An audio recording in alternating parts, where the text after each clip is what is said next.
Welcome to my twin kitchen living egg 3. My name is James. Today we are doing a Hungarian goulash with keto sourdough bread. This is a staple of our diet at home. We have this at least once a week. My dad's parents are Hungarian, but he was born in New Zealand. My mom is Australian, but in our household, Dad does all the cooking in the house. So Dad taught us how to make Hungarian goulash. Before we start this, we must emphasize again about ingredients. It's very important that we use the right oils and the right spices for the right dishes.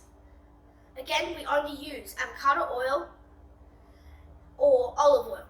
Please do not use seeded oils because they are bad for your health. Today, we're using avocado oil, or if you do not have avocado oil, a light olive oil, not extra virgin, a light olive oil. If you use extra virgin, the flavors are very strong. We need a neutral flavor for this dish. It's all about the paprika. We get our paprika imported from Hungary because we find that the rest of the paprika are not best for this dish. But if you cannot import paprika from Hungary, you can just get sweet paprika from your local store. Goulash is a traditional stew of Hungary. The origins of goulash have been traced to the 9th century to stews eaten by Magyar, Hungarian shepherds, before setting out with their flocks. They prepared a portable stock of food by slowly cooking cut up meats with onions and other flavorings until the liquids have been absorbed. So let's get started. I've already added the onions to our pan and I put 3 tablespoons of avocado oil in. So you just want to mix it up for a little bit.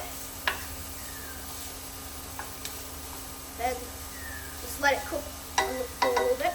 Now I've got the chance, I can now blowtorch, seal it actually, the meat using a blowtorch. Now if you do not have a blowtorch like us, just quickly saute it on a pan at medium heat. So why do we blowtorch it? So we let the juices stay inside of the meat, so it's not dry.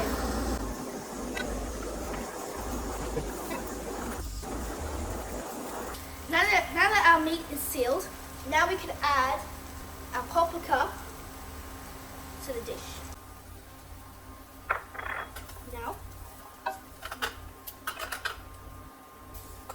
Now we're going to add our meat. Now you want to mix the paprika all around so it covers basically all of the ingredients in the pot at the moment. So why do we put the paprika in first? So that it can cook down. Because if you don't cook it down, it won't taste as nice as you want it to.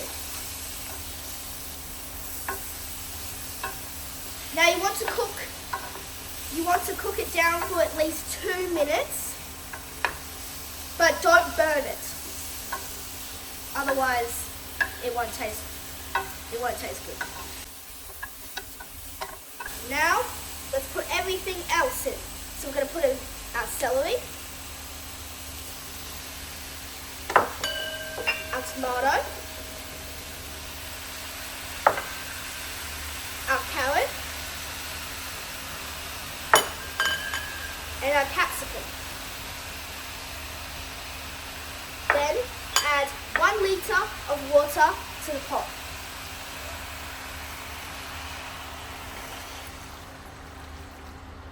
Whoops, I just spilled some. Now mix it up.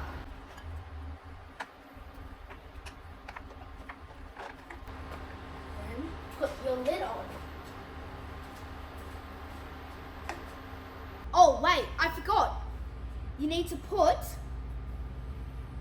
salt and pepper to taste. Now, you'll normally put about 1 tablespoon of salt, or 1.5, and 1 tablespoon of pepper. But put 1 tablespoon of salt in first, mix it up, give it a taste. If it needs more, put some more, but be careful. The more that it cooks down, the stronger the flavors get. That's enough. Then we're going to add our pepper.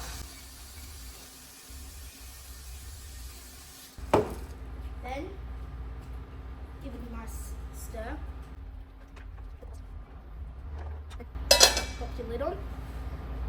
Then we're going to pop it in the oven or leave it as it is and keep on cooking it down. Well, we're going to put it in the oven. How long? If you're using meat like rump or a chewy meat, put it in for an hour and a half. And if you just have something like a fillet steak or something like that, only do it for an hour.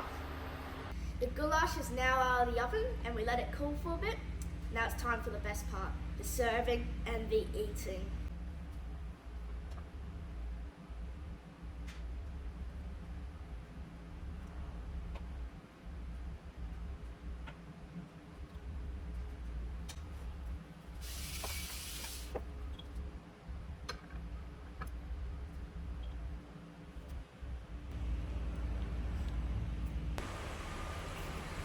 And this is our version on the best stew in the world, Hungarian goulash. Now, it's time for the eating.